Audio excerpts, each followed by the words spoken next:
दोस्तों सोचिए एक राज्य में चुनाव होने वाला, लेकिन चुनाव से कुछ हफ्ते पहले वोटिंग लिस्ट अपडेट की जाए और वहां पर 58 लाख से ज्यादा वोटर्स को इन एलिजिबल डिक्लेयर कर दिया जाए। तो इसका इफेक्ट उस स्टेट के इलेक्शन रिजल्ट पर कितना बड़ा हो सकता है आप खुद समझ सकते हैं। कुछ ऐसा ही देखने को मिल रहा है वेस्ट बंगाल के केस में।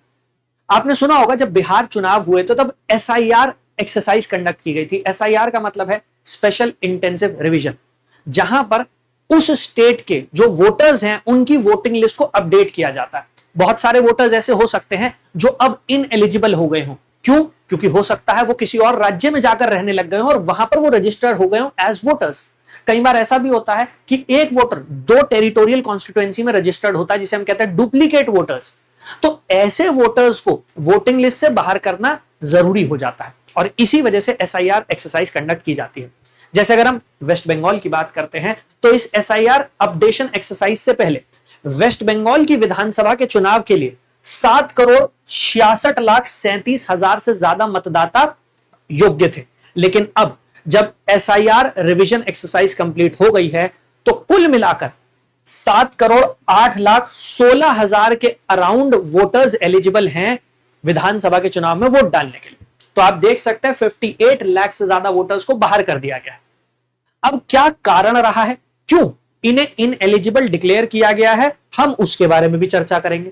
बट फिलहाल ये जो इन एलिजिबल वोटर्स हैं बूथ वाइज इनकी लिस्ट इलेक्शन कमीशन ने सेंड कर दी है और वो इलेक्शन कमीशन की वेबसाइट पर भी अवेलेबल है। वहां से भी उस सूची को एक्सेस किया जा सकता है, उस लिस्ट को आप एक्सेस कर सकते हैं। जैसे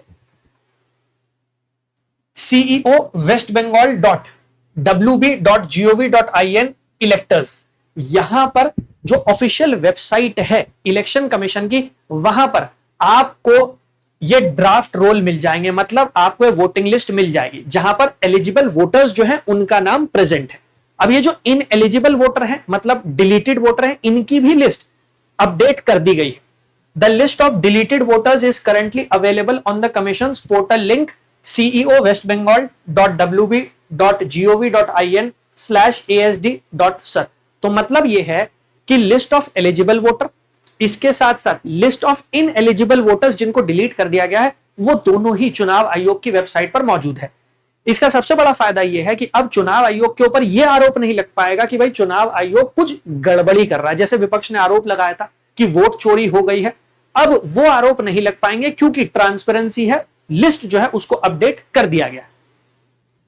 अब ये वोटर्स जो डिलीट किए गए इसके पीछे ग्राउंड क्या है, आधार क्या है, और क्या ये जो डिलीटेड वोटर्स हैं अब ये वेस्ट बंगाल की लेजिस्लेटिव असेंबली के इलेक्शन में वोट डाल ही नहीं पाएंगे। चलिए उस चीज को अंडरस्टैंड कर लेते हैं। बट उससे पहले अगर आप एक यूपीएससी एस्पिरेंट है, आप अपनी तैयारी को और पुख्ता और मजबूत करना चाहते हैं, तो ये रहा क्यूआर कोड, इसको स्कैन कर लीजिएगा। इसे स्कैन करेंगे तो आप टेलीग्राम चैनल पर मेरे साथ जुड़ जाएंगे। इसी टेलीग्राम चैनल पर आपको मेरी सभी लाइव क्लासेस का नोटिफिकेशन मिल जाएगा और क्लास के बाद उसकी पीडीएफ भी यहां पर अपडेट हो जाती है, वो भी आप यहां से डाउनलोड कर सकते हैं। इसके साथ साथ अगर आप हमारे साथ हमारे बैचेस में जुड़ना चाहते हैं तो ये नंबर दिया गया है, इस नंबर पर आप कॉल कर सकते हैं, व्हाट्सएप मैसेज ड्रॉप कर सकते हैं और आप हमारे बैचेस में भी एनरोल कर सकते हैं।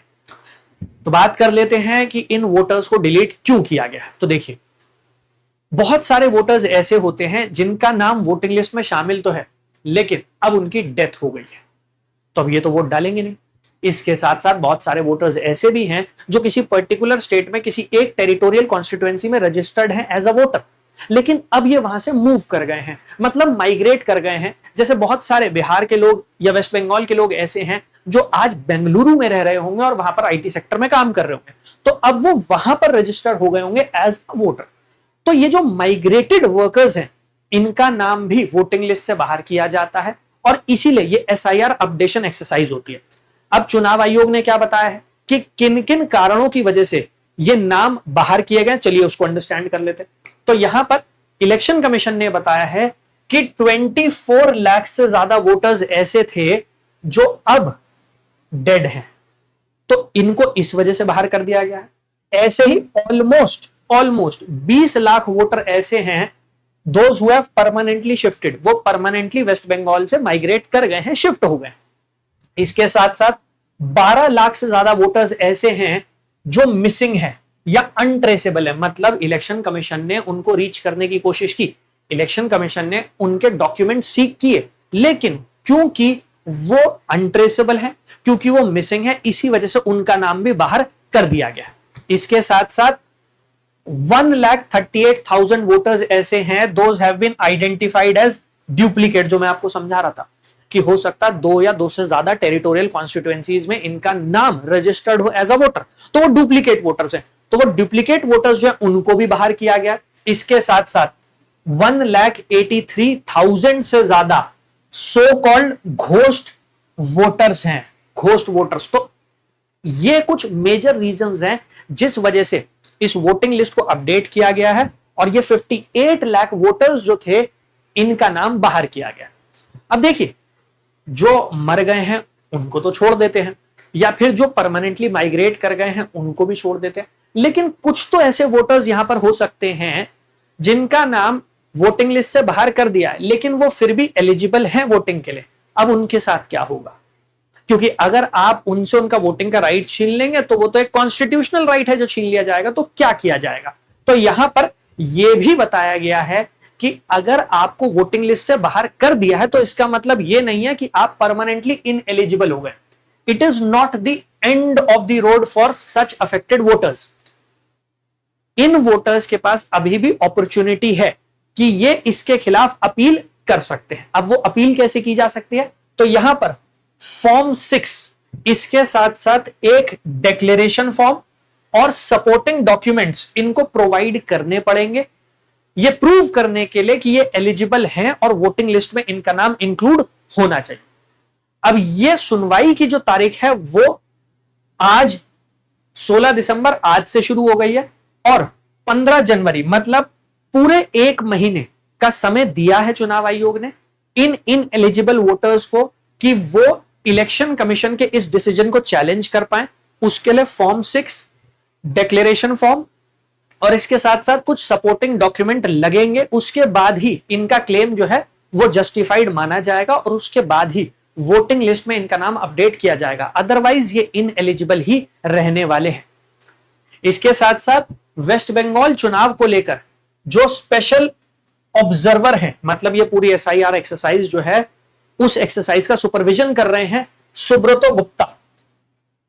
उन्होंने ये बोला है कि भाई पैनिक करने की कोई जरूरत नहीं है, अगर आपका नाम वोटिंग लिस्ट से बाहर हो गया है तो भी आप चिंता मत कीजिए, अगर आप एलिजिबल हैं तो आप अपील कीजिए। 1 महीने का टाइम दिया जा रहा है, इस 1 महीने में चेक किया जाएगा, आपके डॉक्यूमेंट्स वेरीफाई किए जाएंगे और अगर आपका क्लेम सही है तो वोटिंग लिस्ट में आपका नाम दोबारा से अपडेट कर दिया जाएगा। टेंशन लेने वाली कोई बात नहीं है। So he noted that around 30 lakh voters whose details could not be matched with 2002 electoral rolls would be called for hearing। तो 2002 की जो वोटिंग लिस्ट है जिसमें अपडेशन किया जा रहा है, उस वोटिंग लिस्ट में जो डिटेल्स थी उन डिटेल्स के साथ जिनकी डिटेल्स मैच नहीं कर पाई हैं उनको डिलीट कर दिया गया है। लेकिन अपॉर्चुनिटी दी जा रही है, आप सपोर्टिंग डॉक्यूमेंट्स लेकर आइए, आप इसको चैलेंज कीजिए और उसके बाद आपका नाम अपडेट हो जाएगा। They would get an opportunity to produce documents and establish eligibility before final decision is taken। तो ये कोई अंतिम निर्णय नहीं है, इसके बाद भी अपॉर्चुनिटी है, आप इसके खिलाफ अपील कर सकते हैं। पूरा 1 महीने का टाइम है जो आज से शुरू हो गया है और अगर आप एलिजिबल होंगे तो आपका नाम दोबारा से उस वोटिंग लिस्ट में अपडेट कर दिया जाएगा। अब देखने वाली बात यह होगी कि क्या बिहार चुनाव की तरह वेस्ट बंगाल के इलेक्शन में भी इसको एक बड़ा मुद्दा बनाया जाएगा? क्या दोबारा से चुनाव आयोग के ऊपर आरोप लगाए जाएंगे कि चुनाव आयोग गड़बड़ी कर रहा है चुनाव में? देखिए, वोटर लिस्ट समय समय पर अपडेट होना जरूरी है जिससे इन एलिजिबल वोटर्स उनको बाहर किया जा सके। जैसा आप देख ही रहे हैं, इतने सारे वोटर्स ऐसे हैं दोज हु आर डेड, जो अब मर चुके हैं लेकिन उनका नाम वोटिंग लिस्ट में शामिल है। ऐसे ही वोटर्स का फायदा उठाकर फर्जी वोटिंग करवाई जाती है और वेस्ट बंगाल के चुनाव तो हमेशा से बड़े सेंसिटिव बने रहे हैं, स्पेशली इस वजह से क्योंकि वेस्ट बंगाल में चुनाव के दौरान वायलेंस भी बहुत देखा जाता है। आपकी क्या राय है इस पूरे इश्यू को लेकर? कमेंट सेक्शन में जरूर बताइएगा। थैंक यू एवरीवन, जय हिंद।